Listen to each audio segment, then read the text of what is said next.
All right, this is Mr. Jern, and this is Principles of Engineering, and I'm going to walk you through the first couple parts of Activity 1.1.1, the Simple Machines Investigation. This is the distance learning option of it, so that's why I need to kind of do this video.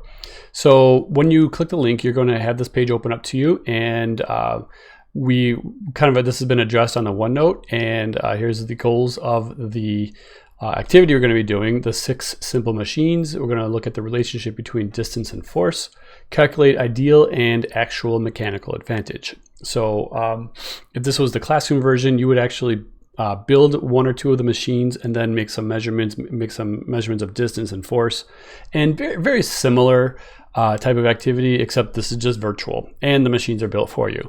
So looking at the introduction, just make sure you read through all this. I'm walking you through quickly so that you can actually get going on this. So if you're following along, that's why it's going to be kind of, you can follow along, just pause when needed, but definitely check out these things. When you click on stuff with the little bubble, it'll give you a quick definition or a quick pop-up with more information on these things. Wherever you see that little bubble, like a thought bubble type of thing.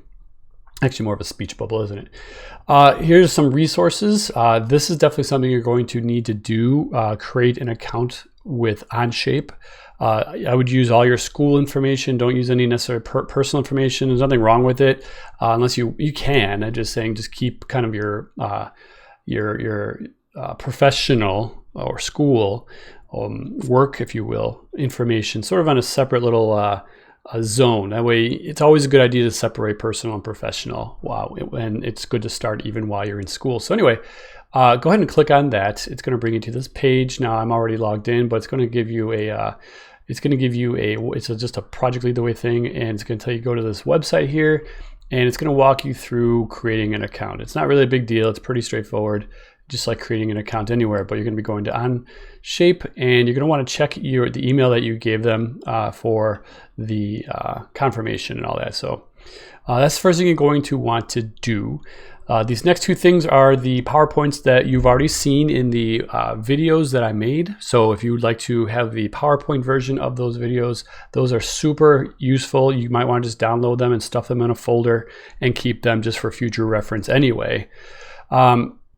This right here is kind of interesting. It's kind of useful. And by the way, what I'm doing is I have a mouse and I am middle clicking. And when you middle click on something, that opens it up in a new tab. It's the same thing as if I were to right click and open link in new tab. It's the same thing. I'm middle clicking my mouse. Anyway, and then I middle click up here to close it.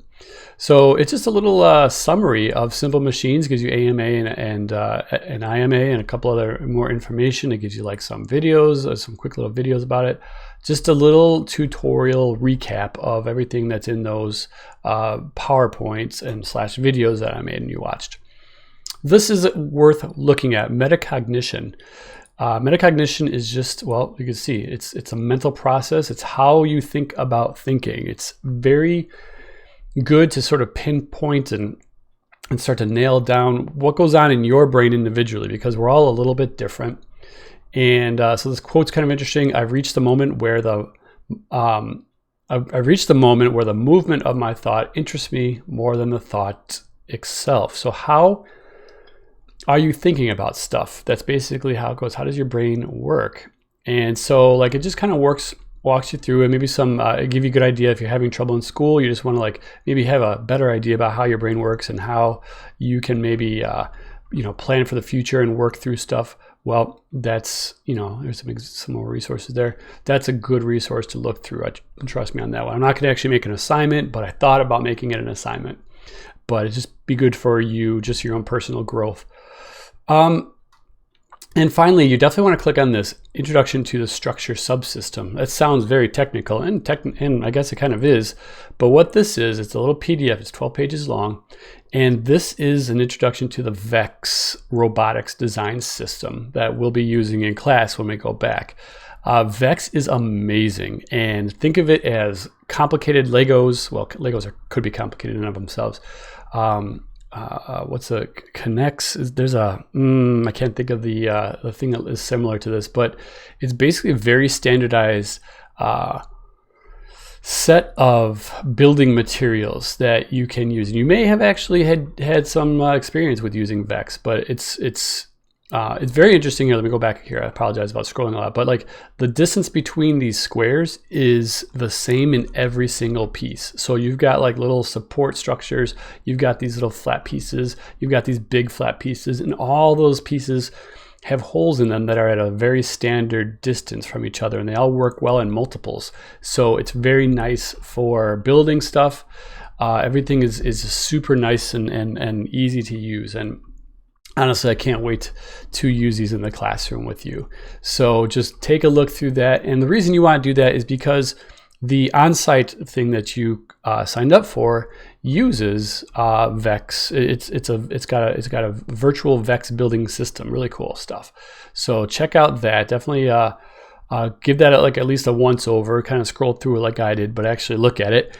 And then you're ready to go. Okay, so for this activity, you're going to look at all these different things, images, videos, simulations of different simple machines. There's 6 of them.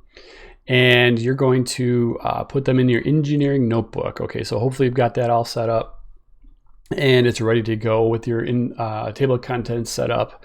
There's nothing to write in there just yet, so that's going to come. So here's a little refresher on the metacognition I was talking about. Here's the link again, in case you missed it. Okay, so many of these are going to use the Vex components. So like I said, it's a good idea. Here's that link again to the substructure subsystem, or the structure subsystem for the Vex. Definitely worth your while to look at. And now here's something that wasn't included in the resources tab but probably should be, is a distance learning on shape orientation. So I'm going to click on that and open it. And this is important to kind of get you sort of an idea about what you're about to get into with these the simulations, because the instructions are not, they're not very clear if you don't look at this. They don't tell you how to do stuff. I'm going to tell you like an example, but here's an example of what the toolbar looks like when you go to onsite. Okay, and hopefully there's a help button. Hopefully you've already signed in, so you'll see the help button. There's a couple of things you should recognize this from if you've ever done any CAD.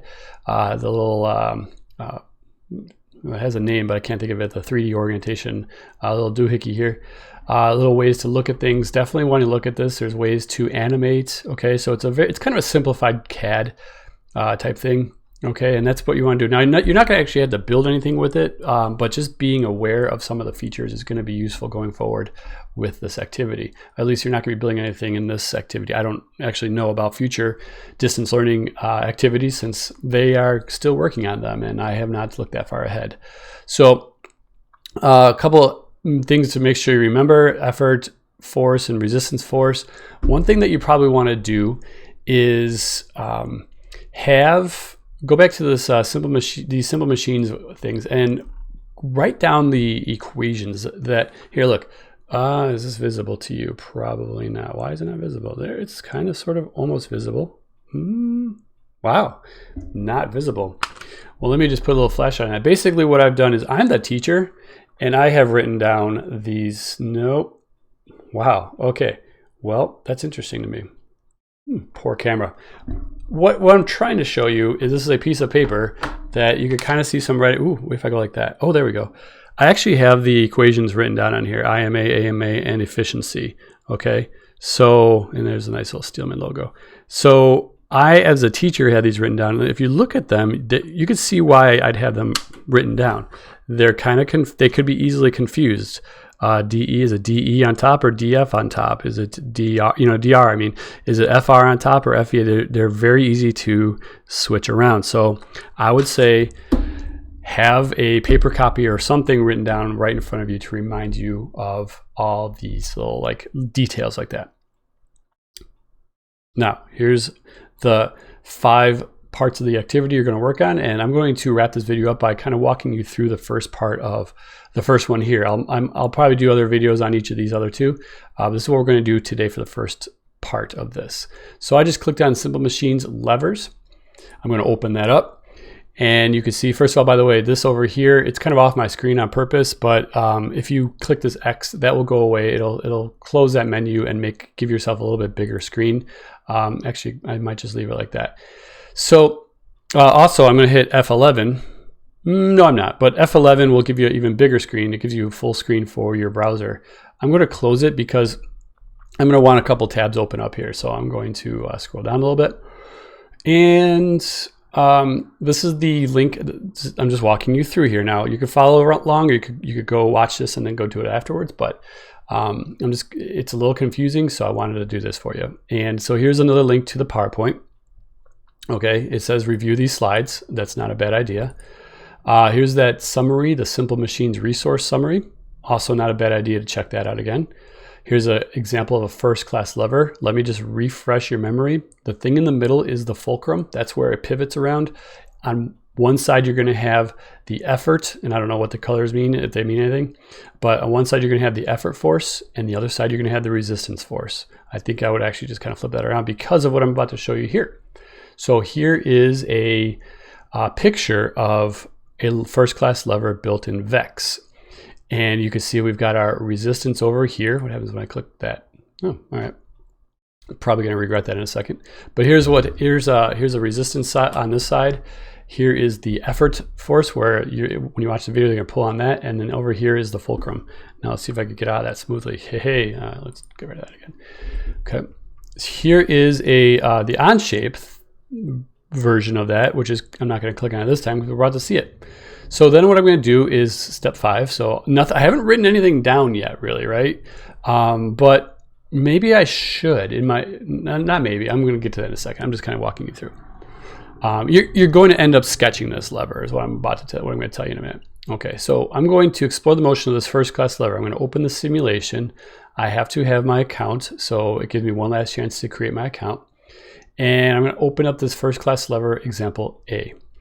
So here it is. It's opening up an on shape, and it takes a second. Here's that menu bar I was telling you about earlier, and here is here's our shape. Now, my window is sort of squished because I don't know if you can tell, but the sides are cut off.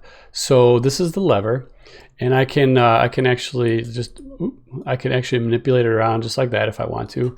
But I'm going to over on the top right corner, you can't see it, but it's going to be that, what do you call it? That little cube. And I'm just going to click right side. So now I can see the right-hand side. Okay. I wish I could drag that over without actually showing you my, my desktop. It's fine. But, so here is your lever, and I'm going to just zoom out a little bit. I'm going to keep clicking the wrong button. There we go, middle button. That's the one I wanted. Click that right side again. It's nice and straight. Sheesh. I'm sure I have done this once or twice before. Okay, so I just use my scroll button to zoom out a little bit here because I want to show you how we're going to do this. So I opened it up. I'm going to go back to my instructions. Here's the video. I'm going to review the video. So now you're going to see here's the resistance force, and now here's the effort. And this is a force sensor. It's actually gathering data. You can see it blinking. Well, when it's running, you can see it blinking. That means it's gathering data. We're going to get to that in a minute. All right. So we need to do some calculations. The ideal mechanical advantage right here, right now. All right. And in case you're wondering what that is, there's a definition, but there's no equation. And so I've got my equation written down here somewhere. Maybe I could show you. Yep. Ideal mechanical advantage, IMA. Okay, and that is dE over dR, the effort distance divided by the resistance distance. So I'm going to go back to my simulated CAD design here, and the distance we're talking about is from this fulcrum right here to, and so the resistance distance is going to be the distance from here to basically right here, the lever on the lever arm. So I need to get that distance. All right, so what I'm going to do is I'm going to go down to my little tape measure here, click on it, and it says select the entities to measure. Now it won't actually let me select the center of the fulcrum, which is slightly irritating for accuracy's sake, precision's sake. So I'm going to select kind of like the, I don't know, the far, try to select the middle-ish.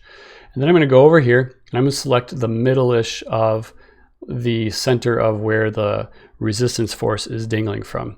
So nothing really showed up here that I could tell, except it looks like I've got those little squares highlighted, so that's good. And it actually the little dot where I selected, I don't know if you can see that. If I could zoom in, yeah. So little dots are there where I selected it. If I go down here, though, it tells me, like, this little thing popped up. It says min dist 5.543 inches, right?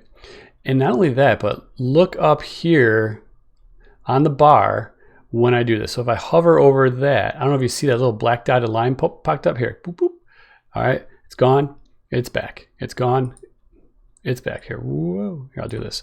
So it's gone. It's back. So when I hover over the distance, it actually like gives you the like line, the vector that you're measuring here. So you can see like it takes into account some angles, but that's not what we want. We want this distance right here, from point to point that I picked. So the distance, this is the resistance distance, is 5.54, just round it, 5.43 inches. You don't have to round it that far, that much precision. So that's my resistance distance. So that's going to be on the bottom of the fraction. All right. Now, so that's how you get distance. So to recap, so I'm going to do it again, but I'm going to get my effort distance now. So I'm going to scooch this over. I still have this selected. So you know what I'm going to do? I'm going to right click and I'm going to clear selection. So you'll see the little, so my selection is gone, and that's kind of important because I need to make new measurements. All right. So my effort distance is going to be the distance from, once again, the fulcrum to wherever the effort thing is dangling from. I don't remember exactly. So I'm going to go back to the picture, and it looks like, okay, maybe that. It looks like, if I could tell from the picture, all right, so this is the center of that. It looks like the silvery thing looks like it's in the second little hole. So I'm going to go back to my, so I'm just see how that is, like the silver, that's where it's hanging from, that silvery connection point. So I'm going to go back to my thingy, and it's just to double check, it would be this hole right here it's going through. So I'm going to go back, double check. Yep, it looks like there's a black thing going through the first hole, the silvery thing going through the second hole, and another black thing going through the third hole. So it's that second hole that I want to measure to. So I'm going to go right here, and it won't let me measure in the center again. So I kind of picked up and to the left over here, so I'm going to pick up and to the left over here. That way we're kind of close enough that we can actually do something. So where do my measurements go? I don't see it anywhere, even on my big monitor. So I'm going to go down here. It must have disappeared. There it is. So good. When I hover over that, the little black line pops up and confirms that my distance, my effort distance, is 5.7 inches. Okay, so pretty close to center. 5.7 inches is my effort distance. All right, so I'm going to once again right click and first of all, I'm going to be writing all this down, and so let me tell you in a second. So when I've got it written down, I'm going to right click and clear selection again in case I want to come back here and make more measurements. So in my engineering notebook, for step number 7 here, looks like we're going to have to do some formulas and stuff. Now let's not just have formulas appearing out of thin air. Let's sketch the drawing of what you're calculating. Okay, so what I'm going to do in my engineering notebook is I'm going to sketch this. Okay, sketch this.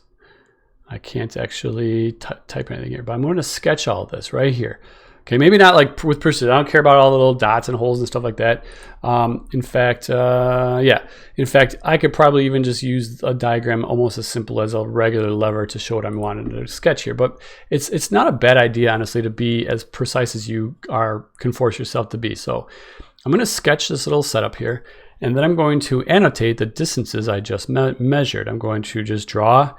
When I draw this, I'm going to draw like a little like distance symbol. I wish I could do like multiple things here, but I'm going to draw the little distance line, and I'm going to write down the 5 point whatever inches that it was. I'm going to do the same thing over to the effort distance, and I'm going to write down the effort distance just like it was. Okay, so I'm going to sketch that.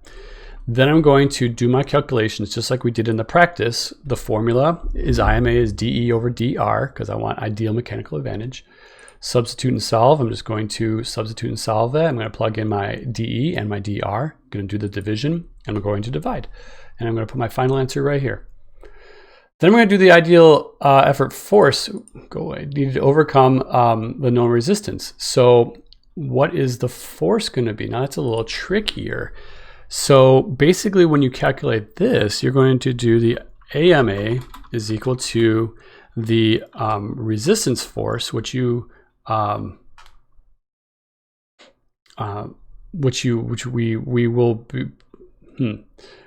should know. So what is the resistance force? What is the resistance force going to be on this thing? Well, it's going to be the mass of the thing, which we'll get into in a second, and that's going to be divided by the effort force. Okay, so I should probably use capital letters here. I know I'm being a little confusing, and I apologize. But so this is what happens when you want the ideal effort force. Basically, you take the AMA equation and you basically just assume, well, that's going to be my IMA. Okay, so what's my ideal effort force? So let me go back to my diagram, because we just calculated IMA up here. Okay, I'm not going to actually give you the answers. I want you to do that. It's going to be pretty obvious, pretty close to 1. Let's say it like that. So if I know the resistance force and I know the IMA is close to 1, you make sure you use your answer. Then if I just substitute the numbers, I should be able to figure out the effort force. Okay. Let me show you how to get the resistance force. What is the resistance force? Well, I'm going to go back to my diagram. And this says it's 1 kilogram on it. So that is, let me go back to, so we need to figure out, well, hang on, let's just double check that. It says it's a kilogram, but let's actually do our measurement. So I'm going to go to my little scales, the mass properties. I'm going to click on that. And this window is going to pop up. I'm going to click on the mass. And sure enough, it is 1 kilogram. Okay. So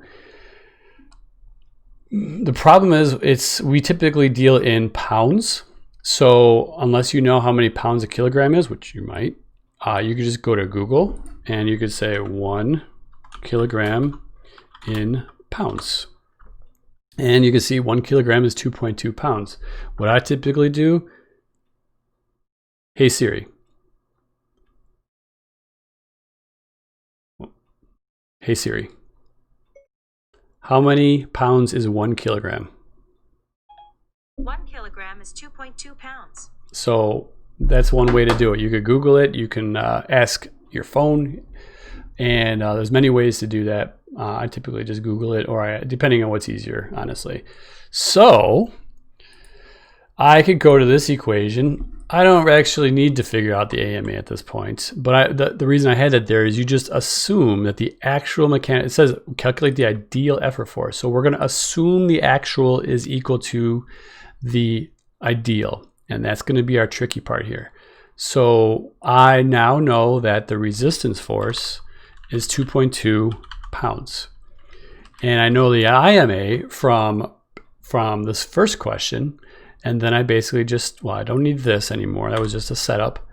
So now I know the IMA is from this previous answer, and I could just substitute and solve for that.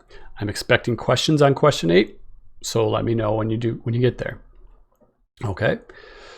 So now we're going to actually calculate the actual mechanical advantage. So I'm going to watch this little video. Okay. Now I'm going to pause it because it says you could use this data file. Feel free to download the data file. You have a program called, it's Vernier Graphical Analysis. We're going to be using the Vernier in class. If you go to your start menu down at the bottom right left-hand corner, type in Vernier or just Graphical Analysis.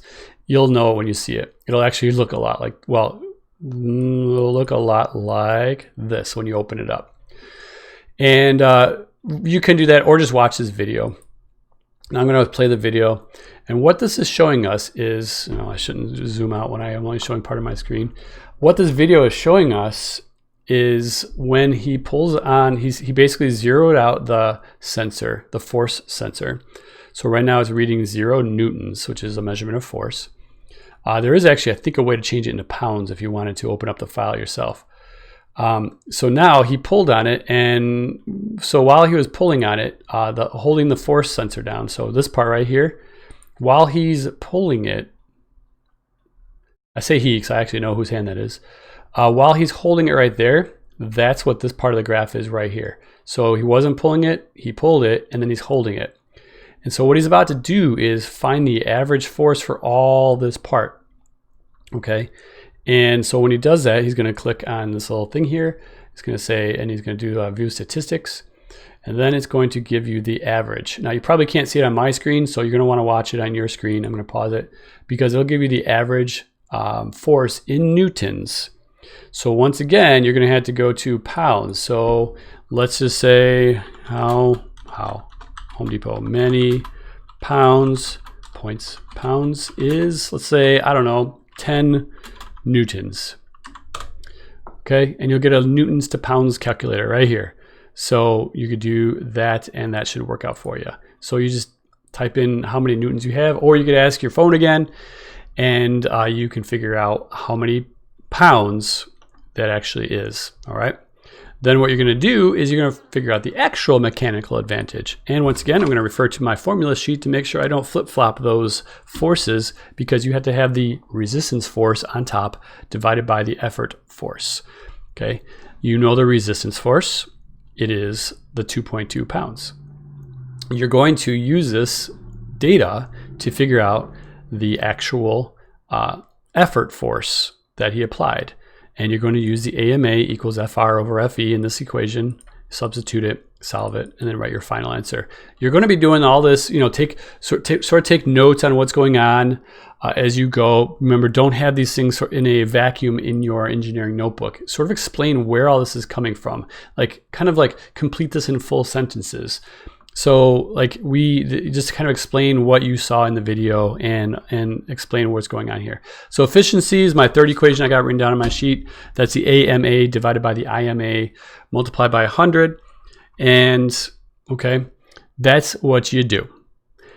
You have another example. You can see the lever has moved. The fulcrum has moved, I should say. So things are going to be different. I'm not going to do as much here. So you can see the self-advocate reminder here.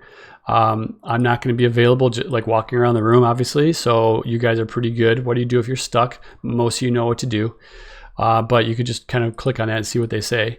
Okay. There might be some, maybe you don't come to me right away. That's actually a good thing, because guess what? In real life, you don't always have a teacher or expert to go to. Sometimes you do need to look online for an answer. If you Google POE 1.1.1, I guarantee you're going to see a bunch of stuff. Now, you'll probably see a lot of stuff for the actual class activity rather than the distance learning. So if you want to add DL or distance learning, you might get better results. Contact me. Okay. A special joy. Yeah, I do. I mean, I'm doing this job for a reason. I like helping you guys. So please ask me, but be patient. And the more specific your question with me, the better. Okay. But one thing to make sure you utilize is your classmates. You don't have to work on this assignment by yourself. Okay. Did that hide it? Okay. So then example B, it should look pretty familiar. Here's a video of lever B. It's going to be the same thing we just did. Here's the on shape version of it. You can see it's the same idea here. Maybe it's going to load up. While that's loading, yeah, there we go. I was going to say while that's loading up, I just clicked on the right hand side. You can see things look a little bit different, but a lot of things the same. And so on and so forth. And so you're going to keep going. There's example C. I think that's about it. Okay, no, you're getting to part 2, second class lever. So you can see things are changed up. The fulcrum now has changed. It's way over here. And the resistance force and the effort force have changed. So second class lever, a couple examples of those. And third class lever, all right? So these are the things you're going to work through. And as you can see, it's very, very similar. Like the process is the same. It's just different examples of different types of levers. I almost said levels. Okay. And then there are some conclusion questions. So make sure you copy and answer those in your engineering notebook. Okay. Now that's going to do it for this first part. And just like I said, let me know if you have any questions. You click return to the distance learning activity. It'll bring you back to this main page. And then next, we will look at these next two, pulley and incline plane. Okay, so like it says, please just let me know if you have any questions. Good luck, and you've got this. Just take your time.